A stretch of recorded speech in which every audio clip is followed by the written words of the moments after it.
letošnjimi dobitniki priznanja tudi Javni zavod za izobraževanje odraslih, Razvojno-izobraževalni center Novo mesto.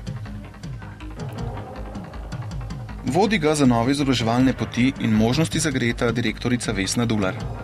Pod njenim vodstvom se je RIC v relativno kratkem 6-letnem obdobju razvil ugledno izobraževalno središče, v katerem je mogoče pridobiti poklic ali izobrazbo različnih smeri in stopenj, postal je nosilec razvojno-raziskovalne dejavnosti v občini in regiji ter izvajalec izobraževanja odraslih z bogato ponudbo programov. Zagotavlja programe za osebno in strokovno rast, pa tudi možnosti kreativnega preživljanja prostega časa. RIC Novo mesto se ne more pohvaliti s tradicijo, zato pa je med zaposlenimi še živ entuziazem.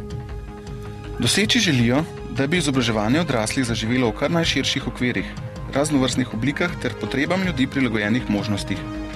Ker verjamejo, da je človek po naravi radoveden in ustvarjalen, se trudijo ljudem le še pokazati, koliko radosti v življenje prinaša učenje, čeprav to radost ponavadi izražamo z drugimi besedami.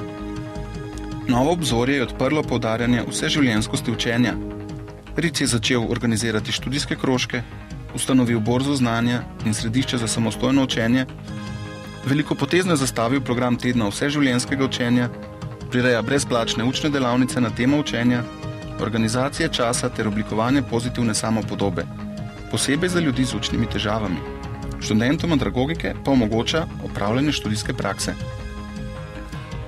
Zaposleni v centru se zavedajo, da so navade trdovratne in da je potrebnih več generacij, preden se novo mišljenje zasidra v zavesti ljudi, zato se posvečajo tudi animaciji, obveščanju in svetovanju. Prisotni so v lokalnih in regionalnih sredstvih obveščanja. Popularizaciji znanja je namenjen tudi njihov bilten dvomesečnik Norice, ki ga prejema kar 3000 naslovnikov. Navdušiti želijo namreč čim širši krog ljudi, da bi učenje postalo resnična, ponotranjena vrednota vsakogar izmed nas.